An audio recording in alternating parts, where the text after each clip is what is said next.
Yo, let me just say, zombie movies, they are some of my favorite horrors. That's probably my favorite. I love me some slashers, but zombie movies, man, they're great. You know, they're so awesome. 28 Days Later is my favorite movie of all time, bar none, right? And a friend of mine recommended me another, technically, 20 Days Later is a British movie, so it's technically foreign, but Train to Busan, right? Yeah, this is legitimately a foreign movie. It's based in South Korea, completely in Korean, had to rely on subtitles.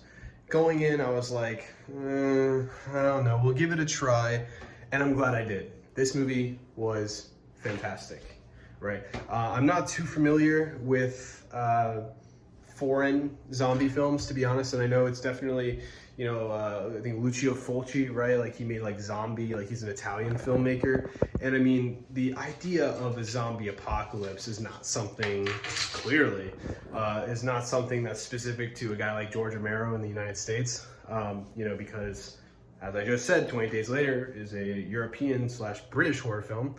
And you know, there's another horror film that I cannot remember that my friend also recommended that is another Asian zombie film, and I'm really looking forward to watching it because let me just say, man, I'll just come out and say it.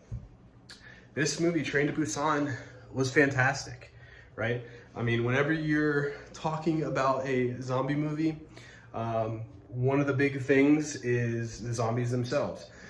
Most zombie films, or every zombie film really, not every zombie in that movie is the same. And what I mean by that is, you know, in the Dawn of the Dead, Day of the Dead, Night of the Living Dead, you've got your kind of brain dead fucking strolling motherfuckers. And then, you know, you got a movie like Dawn of the Dead, the remake, they're running at you full fucking speed. You got a movie like 28 Days Later where they're just fucking nuts. Like 28 Days Later has the most intense zombies I think I've ever seen. And they're infected, but they're still zombies, right? And that's one of the reasons why I love that movie so much. And in Train to Busan, they have a very unique style of zombies. Look like fucking Chance the Rapper with this goddamn big ass hat on. They're very unique, right?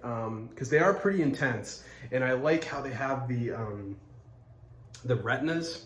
They lose their retinas. They just become super cloudy, right? They lose their, is that iris? Their I don't know. Their eyes just become really cloudy, right? That's how you know that they've turned. And throughout the movie, when like the survivors and the characters that you're, you know, surviving throughout, like, as you see them start to turn, their eyes become more and more cloudy and stuff. It's pretty cool. And like these zombies they're definitely not smart, right? And they're like afraid of the light.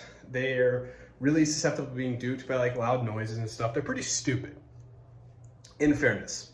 And whether you want to dock the movie for that, I don't see how you can. I mean, I love Dawn of the Dead, and those zombies are literally brain dead.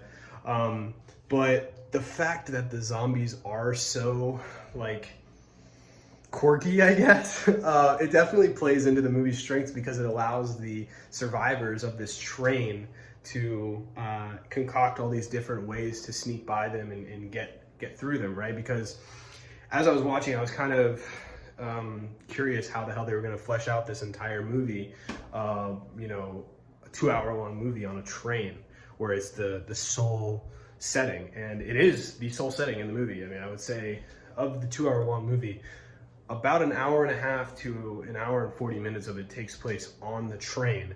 And I mean, there's no guns, there are no knives, there are baseball bats, but there are no guns and there are no knives.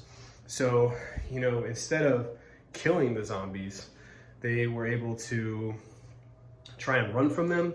And I mean, the train is massive, right? It's one of those like big, is it a bullet train? I'm not really sure. I'm not familiar with trains. But, you know, the zombies are very stupid, as I said, you know, loud noises, they can't see in the dark, whatever. I don't know if it's their fault they can't see in the dark, but they can't figure out one of the funny things throughout the movie, and, you know, it's really important, is that they can't move or get through the sliding doors that separates each train car. And that's really important because they're completely unlocked, right? Which is kind of funny.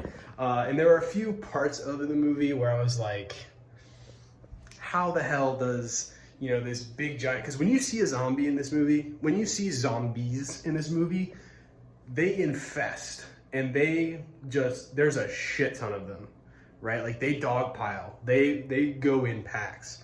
And that's another thing where I'm like, as I was watching this, how the fuck are they going to keep all of these characters alive enough or alive long enough to go through this whole movie when there are train cars full of 50 to 60 zombies, you know? And the movie did a great job of creating little, the characters, I guess, found ways to survive, right? And I think that's awesome. That's another big component of zombie movies is, you know, the zombies themselves, but also the characters, the survivors, the things they do in order to survive. And I think my favorite part of the movie, I think, well, some of my favorite parts, I really like when they were crawling through the overhead ducts, when they were in the tunnel, when the lights were out, because the zombies can't see when it's dark. And also, they use the cell phones, because once again, they're susceptible to hearing and loud noises. They would, you know, throw the phone they'd have somebody call the cell phone, throw it out at the end of the, you know, the train car, and then they would push forward, right? And it kind of reminded me, certain parts kind of reminded me of The Descent, where, you know, they could see the zombies right next to them, but because it was dark and because they couldn't see, they were able to kind of skirt by them. Because, like, how often is that where characters can kind of slowly maneuver their way through this horde of zombies, especially in such a tight area? Like, it reminds me a bit of, I think, is it Dawn of the Dead, where they try and, maybe I guess that's the dog. But there's a point in maybe it's Shaun of the Dead, I don't know, where they like act like they're zombies and they get through unscathed. Yeah, you know, it is what it is. But the characters in this movie, although it is in a completely different language, and that does have an effect on the characters, a few characters that I did like, you know, there was originally a set of 6 that I thought were gonna be the surviving characters. You know, the guy who is kind of scraggly, who you think at the beginning of the movie is one of those situations where he was bit and he's gonna turn. When I first saw him, that's what I thought it was. But shout out to him, man. He was, you know, kind of scraggling along, limping throughout the whole movie. I thought, like I said, when I first saw him, he was looking really busted up and stuff, but he made it to the very end. I really liked him as a character. He was cool. The guy who was the, I guess, the husband of the pregnant woman, he was awesome too. I thought he was just some fat guy. Bro, he took off his shirt. That motherfucker was so jacked. Holy shit. He was an awesome character though, because, you know, he starts out as a guy who is just straight up not a fan of our main protagonist, the guy who has the daughter. But throughout the movie, they kind of bond and they become really close. And they become, you know, what would you call that? Very team-oriented, I guess, because at the beginning of the movie, they don't really say the names of the characters, so it's kind of hard, but the main character is very self-centered, and it's like every man for himself, and he wants to leave everybody in the dust because he just wants to survive with his daughter. And then throughout the movie, you see him change, and, you know, at the beginning, the husband of the pregnant woman saw how the main character was acting and was, you know, being self-centered and stuff. And so that was one of the reasons why he didn't like him. But as the movie went on, you know, our main character began to be more selfless, and kind of they became closer. And you know, whenever, unfortunately, that man, he's the buffest Asian guy I've ever seen. I mean, call me whatever, but he's the buffest Asian guy. Certainly in that movie, but maybe just in general. That dude was huge. And when he died, it was a very, very sad moment. And also the character I really want to talk about, I don't know what I forget what his official like status was in the movie. I don't know if he wasn't the train conductor, but perhaps he was one of the heads of the train. He wasn't the driver, but If you've seen the movie, I mean, he's just the biggest asshole. It reminds me of Austin Pratt. I mean, he just doesn't give a fuck. And he is literally responsible for so many deaths of not just characters, but some of the main characters. All of the main characters of that, like, final 6 or whatever. He is responsible for all of their deaths. Literally. He is responsible for the main character at the end dying because he bites his arm. He is responsible for the buffed Jack dude dying because he refused to let that group of 6 people in because he thought that they were infected, right? Because they were at the very front and they were trying to hold off from all the people in the back because there's like 15 cars. That's another thing that was pretty interesting about this movie is this train is so big, right? And like early on in the movie, and I thought it was really cool, people in the front in some parts of the train didn't even know what the fuck was going on. Meanwhile, 4, 5, 6, however many cars down, there's an entire train car is being overrun by zombies. Like it was crazy. But yeah, no, this guy though, the older dude, he's responsible for a main character's death. He's responsible for the surviving baseball player and his girlfriend. He is responsible for the buff guy's death. He's responsible for the several of the people who he wouldn't let in the door into the final train car because he was scared that they were like going to be infected. And ultimately, he did get his comeuppance. He did die, but he also gets the conductor of the train killed, by the way, because the conductor is waiting for him. Right, like this guy, you want him to die so bad. Like he is just he literally is the most unlikable character by far in the movie. There's not a single other character, in my opinion, that I can think of that is unlikable. He takes the fucking cake. But the fucking conductor literally is waiting with this like other train, right? The final train actually, that they all get on whenever they officially escape. He's literally waiting there, right, for him to go. He trips, breaks his ankle, right? And so the conductor, being the fucking nice person he is, he runs out, saves him, then he trips, he falls, gets eaten by a zombie, and of course our boy just so happens to heal up his broken ankle and runs on and takes off in the train and leaves our conductor in the dark. I mean, man, if you watch this movie, I'm sure you'll be, you're designed to hate him. I mean, he is the only character in this movie that I can think of off the top of my head that is a complete dick. But yeah, no, I don't want to talk about this movie for too long. It's great. I love it a lot. I would absolutely watch it again. And you know, this is one of those movies where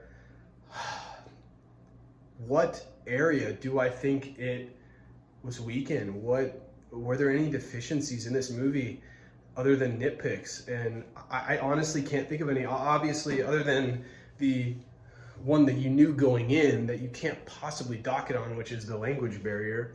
But, you know, I think they did a great job, not only with the way that the characters articulated. A lot of people, I mean, the performances were great. Acting was fine all throughout. Music was good. The score was good. You know, obviously you can't necessarily, when in some of the more tense scenes and the sad scenes at the end, you know, you can't necessarily tell. You can see the subtitles, but it's not quite the same as like, I love you, yada yada, leave without me. You know, when the daughter is crying to her father at the end, it's really tense. It's a legitimately sad scene, even though I can't understand what the fuck they're saying, and I'm just reading subtitles. It's a legitimately sad scene, and so you know, you can't possibly dock a movie for being foreign. That's just ridiculous, right? And I knew that coming in. But one thing I will say, and it's a nitpick, it is, but I noticed a lot of times there were some conveniences towards like main characters, which happens in every horror film, but I noticed a lot in this movie where, you know, okay, a character is, let's say they're trying to hold a door shut, right, and there's zombies busting down, and you know, they're trying to get the other door, the other train car open so they can run through, and they finally get the chance to run through, and as that happens, they just bust through, right, just in the nick of time. Or whenever the train crashes and it's about to fall on them, and they move just in the nick of time where it crashes and it would have crushed them and they would have died. Like, and that happens throughout this movie all the time. But once again, that's a nitpick. right? That is absolutely an epic. I mean, how else are you gonna like have your main characters stay alive? So I can't really fault it there. And I mean, that's the only thing I got. The gore is good. The acting is good. Loved the zombies. They were unique. The characters were all good. The one guy that is the biggest piece of shit that you want to hate, he's very hateable. Could he have gotten a better death? I don't know. I mean, it kind of sucks how he went out because he literally took out our main character as well. But, you know, I talked about, this wasn't one of the great 100 movies. This is one, I'm a huge zombie movie fan, and I just had to give it a watch. You know, this is one of the situations that, I mean, if I gave freaking The Exorcist a 5 out of 5, this is absolutely getting a 5 out of 5. I can't think of anything wrong with that. There's nothing that stuck out to me as like, man, I gotta take off half or a whole point for that. No, everything was good. This is a great movie. Absolutely would recommend it to zombie fans, horror fans, 100%. It's as good of a foreign film as I've seen. Certainly, it's one of the best zombie films I've ever seen. I mean, nothing will trump 20 Days Later. It is what it is. It's my all-time favorite movie, as I've said many times. But, I mean, I think I would recommend it to film fans for sure. I would honestly, I mean, I guess it kind of depends if they're really sickly, but I mean, there's gore, but it's not too bad. There's not too much blood and guts. There's a perfect balance. I would recommend this to pretty much anybody, I think, which is kind of a slippery slope when it comes to horror films, because there are some really good horror films that you can't recommend to everybody. I recommend this to everybody, and yeah, I mean, it's a 5 out of 5 for me, for sure. Train to Busan, I just heard there's a sequel that just came out this year. Will I watch it? Maybe, but we'll definitely give this one another watch. 5 out of 5, it's great. Classic.